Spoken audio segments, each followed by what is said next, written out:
Got it. Okay. Okay. Bob started 2 sports entertainment agencies.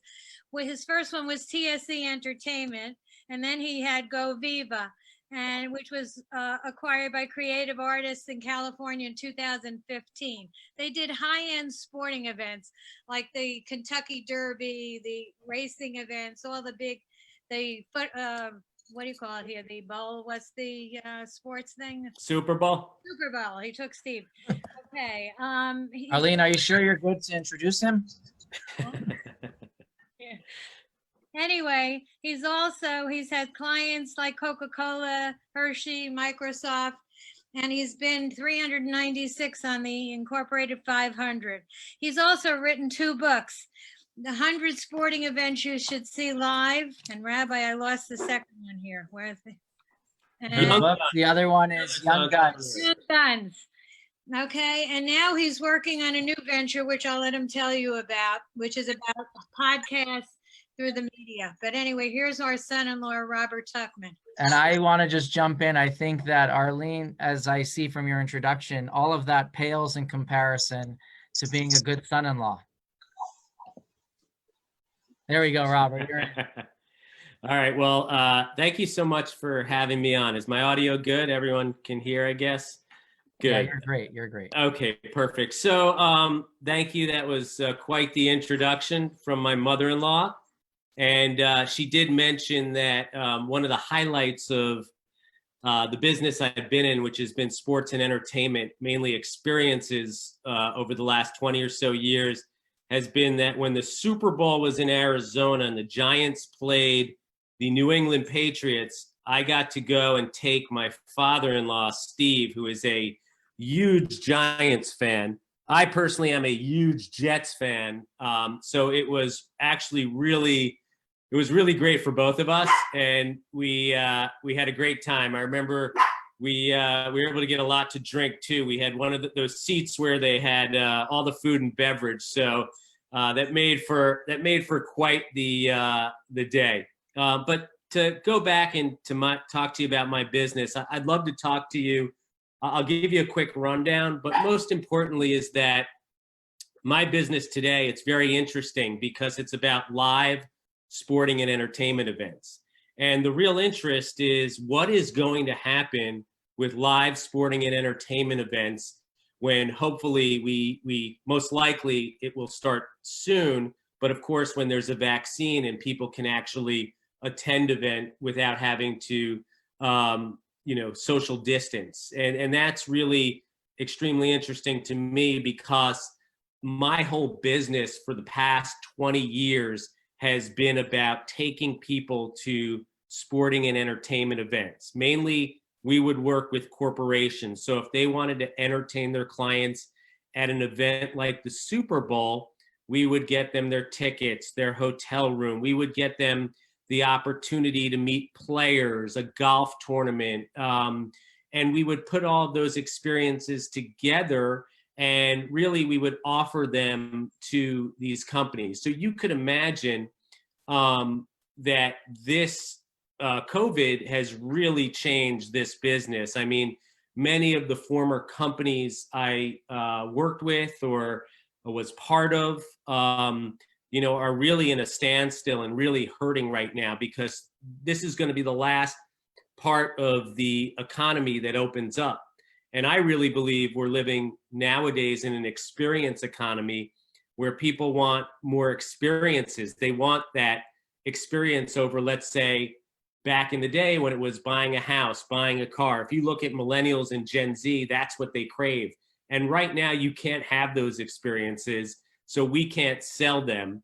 But they are doing some of them virtually. Now, personally myself, as Arlene mentioned, I had a company my last company was called Go Viva. And we really focused not just on creating sporting experiences, but we did experiences around celebrity chefs and fashion icons. And we would create all these different experiences, not just sports, but in entertainment and fashion. It was the same concept. It would be individuals would look to purchase and companies would look to purchase these experiences so they can hang out and entertain their own clients. Now, that was because client engagement, if you're able to spend 3 or 4 hours with your client and they're only coming out because you have a celebrity chef or you have you're taking them to the Super Bowl, you're going to get them off their couch. You're going to get them away from their kids. And that was the key, but you had to do that in a live environment. So what happened was, the reason, I'm in an interesting spot right now is I had sold that business to a company called Creative Artists Agency, which is actually a big talent agency out of Los Angeles. They represent, mainly a talent agency, they represent the biggest names in entertainment like Jennifer Aniston or Brad Pitt, Tom Hanks. They represent the biggest sports stars, JJ Watt in football and big name athletes. And the reason they acquired my company that created these experiences was that whenever we did any of these experiences, we would use a celebrity, or we would use a celebrity chef. We would use a famous athlete as part of the overall experience. So what they saw was this opportunity to buy our company and really kind of facilitate an entire end-to-end game of owning the experience, owning the talent. So I ended up working there for, I sold the business, and as part of that, I ran their experiential business, which was really interesting. I got to work with a lot of famous musicians and athletes and create experiences for them. But I ended up leaving the business last May. So you might say that was good timing. Now, I'll tell you another story, not to go back too far, but when I started my first business, which was a similar business, TSE Sports and Entertainment, I also was told I had started my career at Lehman Brothers, working, in investment banking.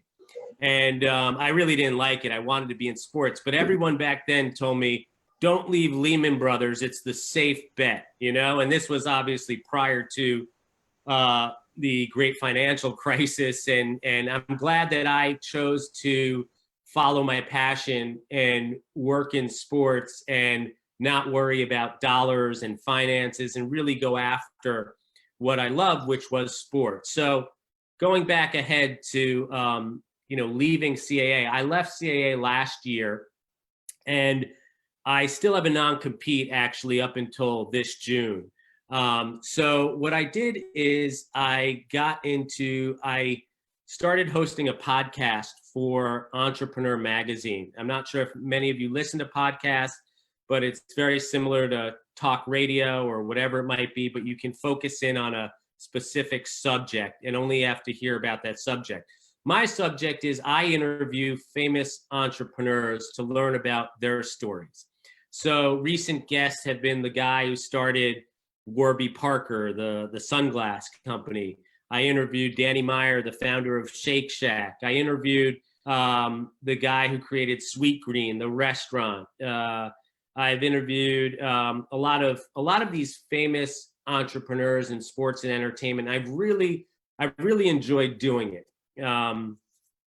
Unfortunately, it doesn't really pay the bills, but the good news is it puts me in contact and connection with all of these people. And I've really fallen in love with podcasting. And I've also seen major opportunity in podcasting. I really think it's a new medium that's really growing, and that there's a business opportunities. In fact, this week, Joe Rogan sold his podcast to Spotify, the big music player, for $100 million. So there's major opportunity, and we're at the infancy. Kind of I equate it to maybe when radio started or cable news started back in the day. So what I'm doing now to get you current is I am creating a business that we are going to work and put together a series of different podcast shows. And we are going to also offer experiences around those podcast shows. So if we have culinary shows or shows that we represent that have celebrity chefs, we're also going to do celebrity chef experiences and sell that to the advertisers. Our advertisers are Google or Facebook or, Exxon Oil, whoever it might be. We basically are going to sell that And we're also going to create our own shows and our own content.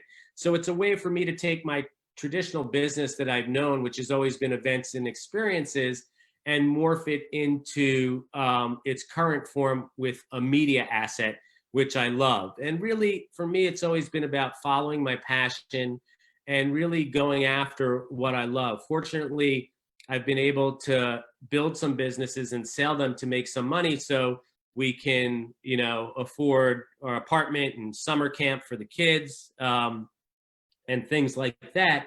But I've always focused on that, and this is no different. So I'm starting this business that will start in June. It's called Amaze FM, and I really am high on that.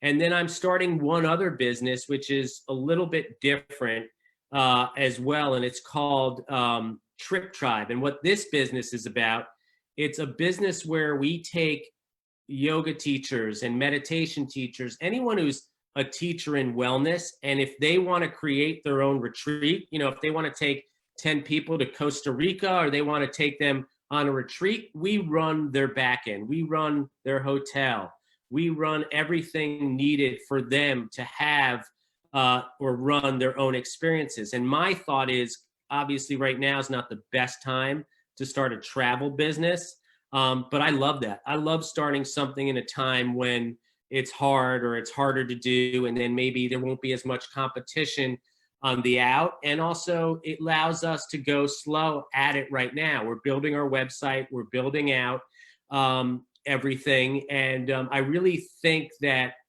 the first thing to come back in travel will be more domestic travel, and also people wanting to take care of themselves, that wellness aspect of it. So whether it's yoga or meditation or whatever it might be, we're gonna be doing that. And this is the first time I've really started two different businesses. So kind of, to wrap up towards this, and I can answer any questions, is, for me, if you look at someone like myself, and I'm an entrepreneur, I love starting businesses. I've only done that throughout my whole life, aside from my stint at Lehman Brothers, which was, a matter of months working for someone else.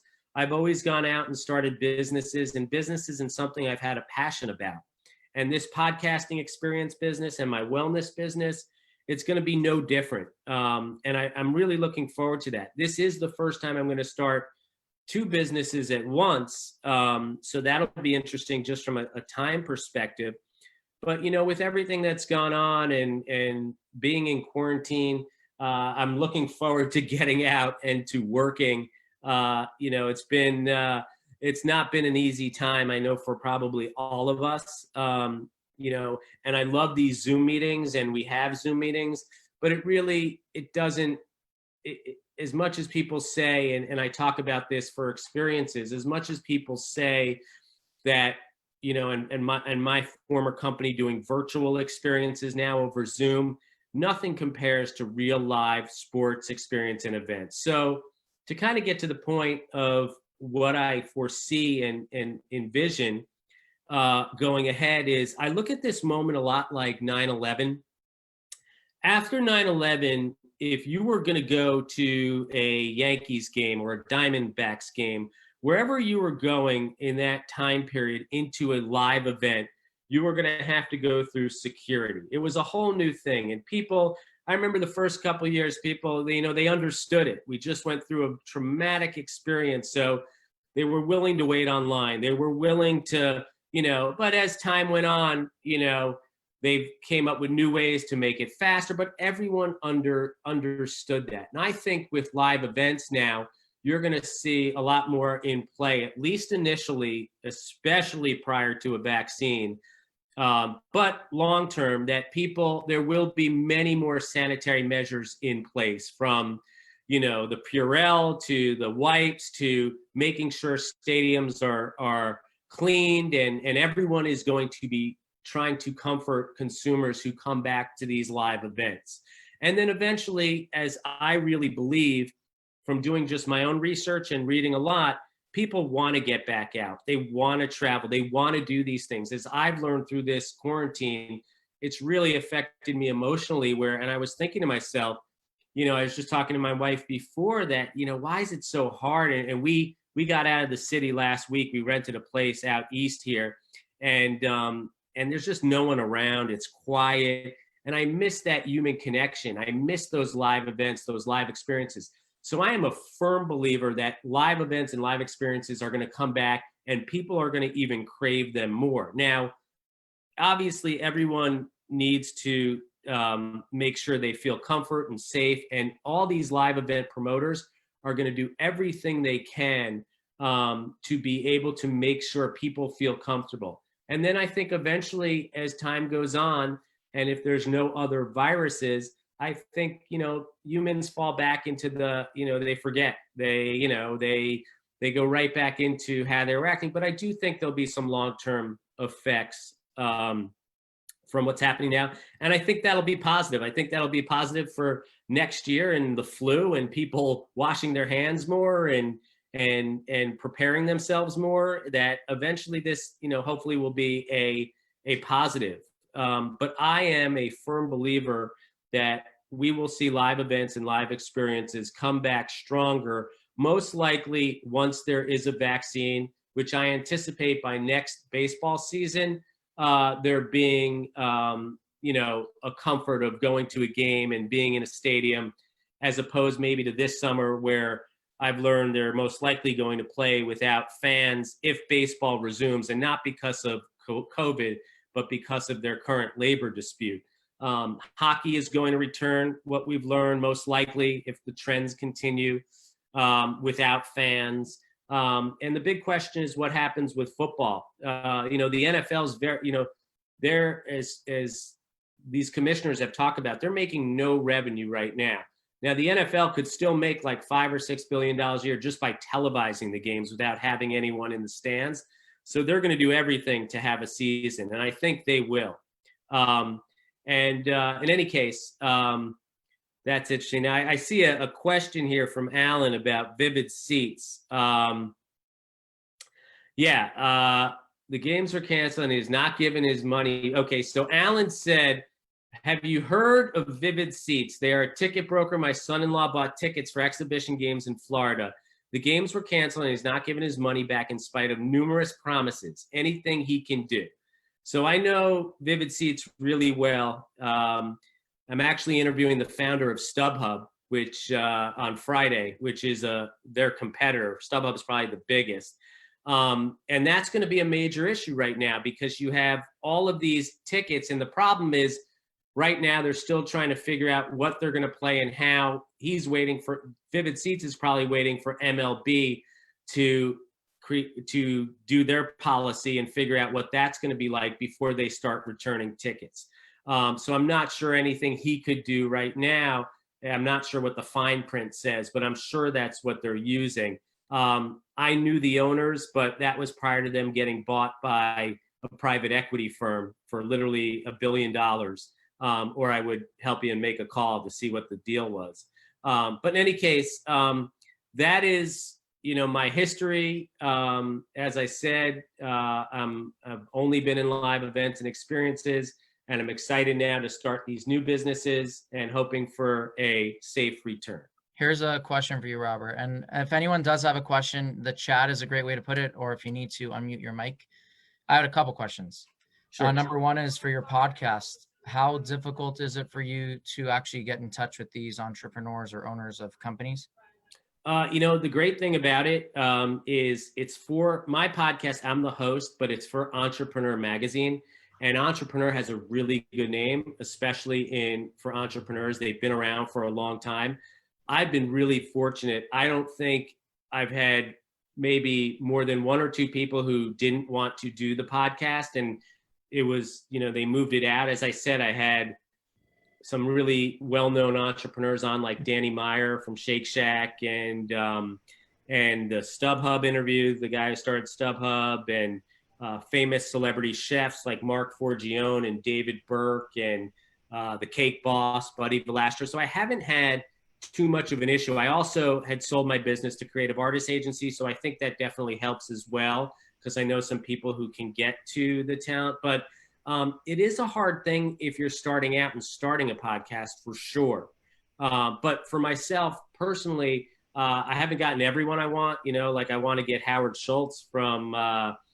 from Starbucks. He's the ultimate experiential. Starbucks is all about the experience. It's the reason we pay $5 for a coffee when it costs 3 cents, right, for a coffee bean, because you love that experience. I would love to interview him. I'd love to interview the guys from Airbnb, and some of it's just a little harder to get to.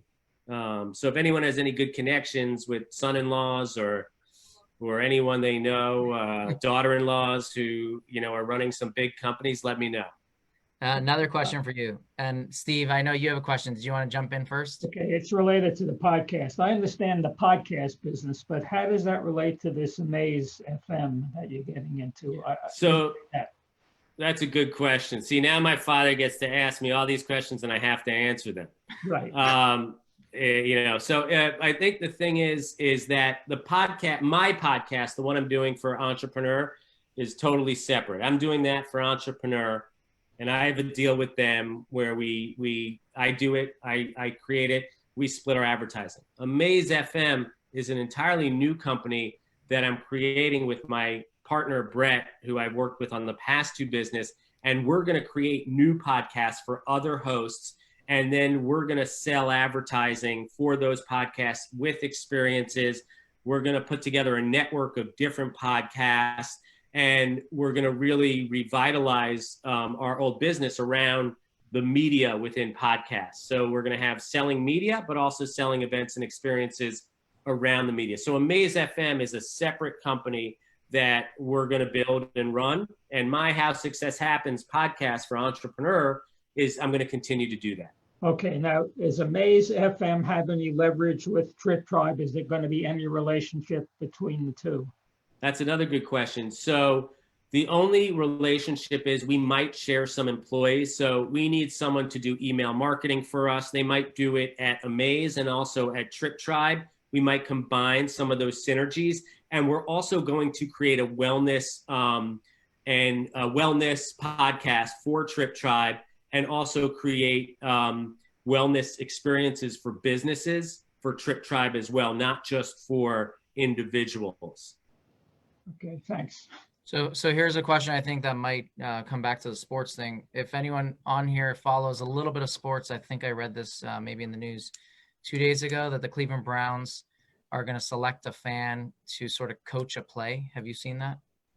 No, it's amazing. It's So really I'm interesting. wondering, everyone has sort of jumped onto the virtual train, which is what we're doing today and what we've been doing for months since Corona began. Do you think that in the sports, entertainment, and in that industry, they're going to sort of seize on this and use it to sort of enhance a fan experience where you no longer are just looking at a TV screen, but you actually can sort of join it to a degree, whether it's through drawings or... I think absolutely. You saw that with the NFL draft. They tried to do everything they could, to make it the fan interaction and engagement better.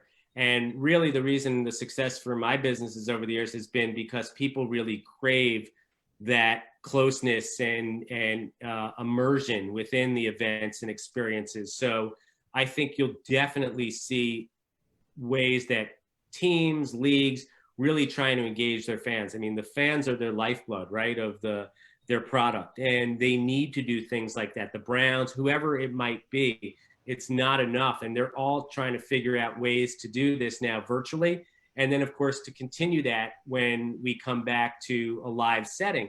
And they've known this, they've been doing this for years. They've been really, striving on trying to make the fan experience better, because the big problem right now, or not problem, but because they make so much money, is that it's enjoyable to just watch the game on TV. What else what more are you providing me when I go to the stadium? I know. I know that's where every stadium is trying to add the app, follow us in the app or join us through. So I think I'm just curious with this virtual thing, and I think you answered it. It's sort of added an entire new dimension that they never really took into consideration. 100%. Someone asked you in the chat, what do you think? What will MLB teams do season ticket? That, listen, I'm a Jets season ticket holder, unfortunately. So I demand a refund every year. But I think for MLB teams, they're going to do the right thing. I would not worry any of these teams. They're going to prorate it depending on how many games they play. If there is fans, if there's not fans, I am sure they will, return the money. I'm sure they're going to try and get people to like keep it in there for the next year. But I wouldn't worry about, I do think MLB teams will absolutely refund the money, not only MLB, but any major sport. Herb Spivak, did you have a question, or Ethel? Yeah, these famous business people, when you interview them, do you have to pay them? So that's a good question. When I interview them, we don't have to pay them. That's one of the nice things, because a lot of these people, when I do a private event for a company and I use talent like that to make an appearance, you have to pay them sometimes upward of $20,000, $50,000, like an appearance. For my podcast, they do it just for the promotion of their brand. So I've never had to pay anyone to come on the show, and I've been able to get really good guests. Robin, did you have a question? Yeah, well, I had two, but I wanted to know your Amaze FM. Is there a way that I could, how do I hook in to listen to that? Or is that something that's just for entrepreneurs, or? No, it's for Amaze FM. You can hook in to listen to my show, How Success Happens. It's called How Success Happens. Yes. And it's a podcast that if you went on Apple Podcasts or Spotify, or you Googled it, How Success Happens podcast with Robert Tuchman, you could see all the podcasts, and you could easily pull it down. I could send a link. You know what? Let me. I'll send a link in the chat before you sign off. Yeah, let me do that right now. And then last question, Robin, you said you had another one. Well, this is something that one of my favorite shows is Shark Tank. Yes, so love Shark Tank. I love that show. But do you think that until there's a vaccine that they won't be filming, or I mean, there's ways they could, and I don't think till there's a vaccine. I think until, even here in New York, they're comfortable with 10 people gathering, and if they're 6 feet apart, and there's ways they. I meant in terms of just like them wanting to invest in companies right now because of what's going on. Well, I think now's a great time. Now, in fact, it's funny. I was looking at the experience business, and there's a lot of businesses that aren't doing well right now that are willing to sell and willing to take investment and give away more equity. So I think it could quite be the opposite. Here's another question. I put the link in there in the podcast. Anyone could take it. If you were not affiliated with the magazine, how would you this is a great question. But video, yeah, you're right. That's a great question Rena asked. Video is definitely where a lot of dollars are being spent. I think monetizing podcasts right now, it's very hard to monetize individual podcasts unless you have huge amounts of listeners. The way you monetize podcasts right now is the way I'm going to do it with hopefully Amaze FM, is where we're going to group a lot of them together. So instead of having 50,000 listeners, we could have 500,000, and then not only sell advertising, but also sell experiences around the advertising to be able to garner more dollars from marketers. So, but that was a really good question. Can I ask you one last question? I know you're Yep. I just have another call, so I want to stay on call. You had mentioned about, I think this might be something that is pertinent to a lot of people on here. You do the experience which is now going to be more of a travel agency. I hate to use that word because I know. Yeah. Is that something that individuals can use as well? I mean, most people who are on here do cruises. I think that would be great. I think how this is going to work is we are going to, list a lot of instructors. So if a yoga teacher, this is going to be so an individual yoga teacher can run their own trip, and then they're going to invite their people and sell it to. So if you do yoga with someone and they want to lead a trip, they're probably going to send it to you. Now you can also go to the site Trip Tribe. I don't like how it looks now. We're redesigning it, but you can still sign up. If you go look back in a few months, You can sign up for different trips that are yoga, meditation retreats that are hosted at fancy places like Canyon Ranch or, places all across the country that you can drive to and you could fly to. So it is for individuals as well. Yeah, exactly. It's our main client is really the yoga teacher who we help run the trip, and then they they sell it to their students. But we also have many teachers on there that are well known that even if you don't take them, you could sign up and you could book your own trip. Got you. Awesome. Yeah. So is that something you said, triptribe.com? Triptribe.com, yes. Okay, awesome. Thank you so much. I know that. Thank you guys. I appreciate it. It was wonderful seeing everyone, my in-laws. And anyone has any follow-up, they want to ask me questions, let me know. They want to invest in the business, let me know. We're all open ears. What's that? Your email, I can share your email address? Yeah, absolutely. Okay, awesome. Thank you so much. Okay, guys. Appreciate you coming on. Take care. Thanks. Bye-bye. Thank you. So while he jumps off, just a couple quick points. First of all, Arlene and Steve, thank you very much for connecting us with Robert. In addition to that, I just wanted to share, if you didn't see our email this morning, we are doing a Shabbat dinner next week, a Shabbat to go. So please do sign up if you'd like to enjoy that food. The other thing is that, again, the holiday of Shavuot begins tomorrow night. So for that reason, we're not doing one tomorrow, and we will resume on Monday. We do have some of the schedule already up for Monday. I can share with you who those, not for Monday, but for that week. We're going to have a pharmacist who is going to talk about the different drugs that have come out, either that worked or did not work for coronavirus treatments. That is Carrie Lifshitz. It's a daughter-in-law of Pinky and Izzy. Or if you remember, we had a scientist on, a researcher about brain trauma. It's his wife. So Carrie Lifshitz. That's going to be next week as well. We have a scientist from ASU who is, her research is about finding habitable planets that are not ours, not Earth. So she'll be talking on Friday. We also have the how to make your own bagels at home. I will tell you that I've already tried gravlax. It's not ready to be eaten yet, but if anyone here is brave enough to try these recipes, definitely share them. And again, for the holiday of Shavuot, like I mentioned, there is the Yizkor prayer, which is on Saturday. And look out for an email tomorrow. It will have that printable Yizkor. You'll be able to recite it at home. It does not have to be in a synagogue. It doesn't have to be at a certain time, but it is for Saturday itself. I think it's the least known day for Yizkor on our Jewish calendar, because Shavuot is the least celebrated Jewish holiday, in my opinion. Not because it's supposed to be that way. It just is what it is. So just putting that out there as well. Did anyone have any questions or anything they wanted to